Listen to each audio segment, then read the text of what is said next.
మీరు పార్టీని మూసేయాలి, పార్టీని తెలుగుదేశం పార్టీలో కలపాలి, మెర్జ్ చేసిన తర్వాత పుంగనూరులో మీకు పూర్తిగా మేము సహకరిస్తాము, ఆర్థికంగా అన్ని రకాలుగా మేము మీకు సహకరించి మిమ్మల్ని కేబినెట్ లో తీసుకొని మీకు సముచిత స్థానం ఇస్తాము అనే ప్రపోజల్ మొట్టమొదటిసారిగా వాళ్ళు ఆ రోజు తీసుకురావడం జరిగింది.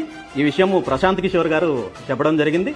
వెంటనే నేను కూడా అదే స్థాయిలో రియాక్ట్ అయ్యాను. ఎందుకంటే నా పార్టీ గురించి మాట్లాడినప్పుడు నాకు కోపం వచ్చింది, నేను వేరే రకంగా కూడా మాట్లాడాను. ప్రశాంత్ కిషోర్ పై ఒక స్థాయిలో లేచారంటే మీరు అసలుకి పార్టీని తెలుగుదేశం పార్టీలో విలీనం చేయాలని చెప్పినప్పుడు మాత్రం నేను ఖచ్చితంగా చెప్పాను, పార్టీ గురించి మాట్లాడితే పళ్ళు రాలతాయి పొరంబోక నా కూడా, కానీ ఇదే మాట చెప్పాను.